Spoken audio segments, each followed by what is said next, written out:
आज हम एस्ट्रोलॉजी के बारे में बहुत बातें करेंगे। अब एस्ट्रोलॉजी तो काफ़ी बातें बहुत लोगों ने की है, लेकिन इस पूरे जो हमारा आज जो एपिसोड है, उसमें हमारी यही कोशिश रहेगी कि थोड़ा एस्ट्रोलॉजी को अलग एंगल से देखें।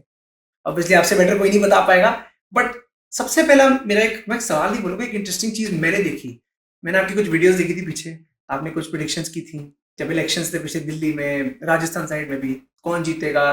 अच्छा, कौन जीते तो अलग बात है, बट किसका कौन किसका नाम सामने आएगा, कौन क्या पोज़ीशन लेगा? फिर पीछे आपने जो फॉरेस्ट फायर्स थी, उसपे भी प्रेडिक्शंस दी थी। ये थोड़ा-सा हमारे मेरे को तो पता है, मतलब उस टाइम मैंने आपकी वीडियोज़ देखी, मैंने सुन ली। बाद में जब वो हो गई, तब मुझे याद है मैंने आपको टेक्स्ट भी किया था, कॉल भी किया था कि सर ये क्या हो गया? तो आप थोड़ा इसके बारे में बताएँगे? सबसे पहले तो थैंक यू वेरी मच आपने मेरे को इनवाइट किया इस शो पे।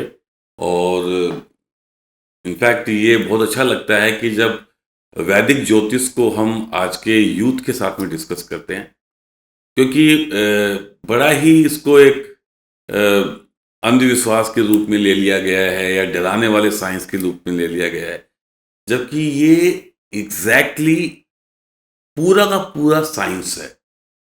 अनफॉर्चुनेटली चूंकि हम 1000 साल तक लोगों के गुलाम रहे हैं, तो हमारी जितनी भी जो ये साइंस है, चाहे वो वैदिक एस्ट्रोलॉजी हो या आयुर्वेद हो या हमारे मैथमेटिक्स हो, इस पर कभी भी रिसर्च वर्क नहीं हुआ।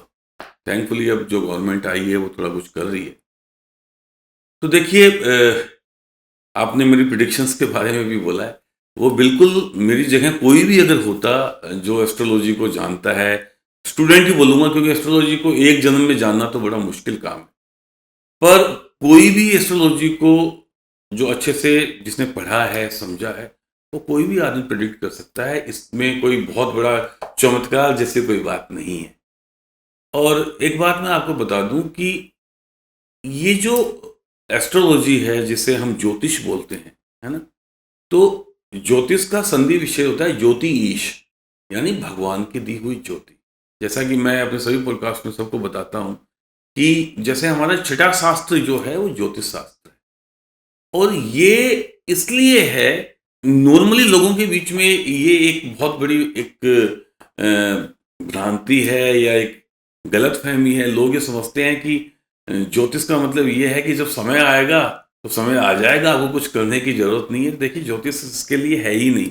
ज्योतिष का मतलब ये है कि आपको अपनी कैपेसिटी को जानते हुए, जो आपका टैलेंट है, जो आपकी इंटेलिजेंस है, तो आपका जो इंटेलिजेंस है, आपका जो टैलेंट है, उन सबको एक साथ में कैसे अलाइन करके आपका जो गोल है लाइफ के अंदर, उसको कैसे हम अचीव कर सकते हैं, ये काम है एस्ट्रोलॉजी का। और साथ ही मैं ये भी बता दूं साक्षर कि astronomy is the part of astrology, क्योंकि जितना भी हमारा जो सोलर सिस्टम है, उसके अंदर जितने भी प्लैनेट्स हैं, उन सब से उनकी स्पीड, आप जैसे जानते हो कि हर एक प्लैनेट की स्पीड अलग-अलग है स्पीड ना, से, हाँ। ऐसे ही हर एक प्लैनेट अपनी अपनी डिग्री पे रोटेशनल उसका टाइम घुमाव है होता है। हाँ, अपना-अपना। ठीक है। तो basically astrology is the game of planet speed and rays, उसके अलावा और कुछ भी नहीं है। अब सवाल ये होता है कि कैसे, है ना। हाँ, मतलब बहुत बार मैं खासकर इस एपिसोड से मैं यंगस्टर्स को मैं देखता हूँ और एस्ट्रोलॉजी, क्योंकि मैं भी इसमें मानता हूँ, क्योंकि थोड़ा बहुत स्टडी की है, आप आपसे बात कर ली।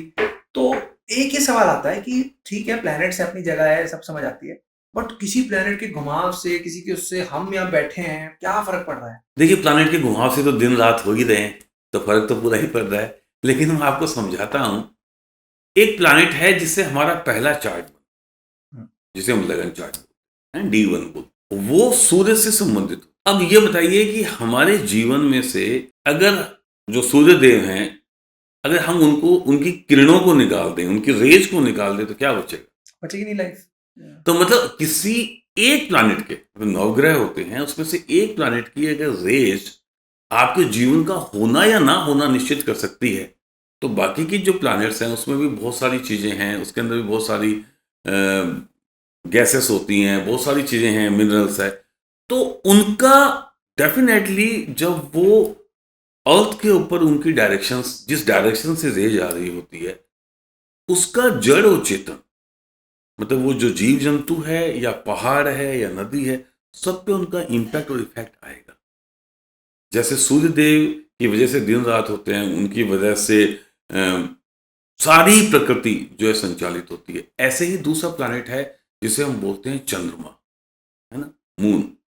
अब आप जानते हैं कि चंद्रमा जो है उसका एक नाम है हिमांशु, हिमांशु यानी बर्फ का गोला। और ये नाम हमने लाखों साल पहले रखा हुआ है।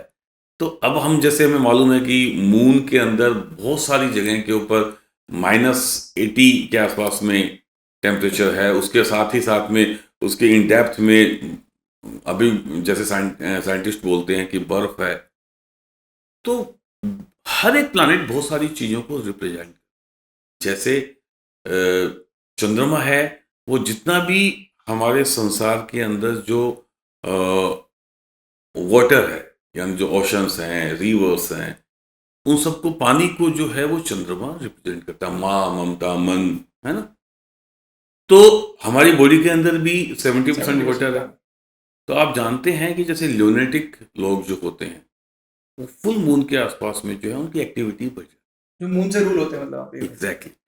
तो अब ऐसा तो है नहीं कि हमारे अंदर से पानी बाहर निकल जाएगा। तो मैंने बताया कि जो हमारी इमोशंस हैं, हमारी सेंटिमेंट्स हैं, उनको रिप्रेजेंट करता है मून। ऐसे ही टाइड्स, उनका भी सारा का सारा जो है मून से होता है, कनेक्शन है वो मून के साथ में। अभी रिसेंटली एक स्टडी आई है जिसमें नासा ने भी बोला है कि 17% जो जुपिटर की रेज है वो इम्पैक्ट और इफेक्ट। तो हर एक प्लैनेट की जो रेज है वो कौन सी डिग्री से जब बच्चा पैदा हो रहा है आ रही होती है, उसके गुण धर्म जो है वो उस पर्टिकुलर जो बेबी जो बोर्न हो रहा है उस टाइम पे उसके अंदर आएंगे। और उसी के अकॉर्डिंगली उसका जो बिहेवियर पैटर्न है, उसका जो काम करने का तरीका है या उसका रिएक्ट करने का तरीका है, वो सारा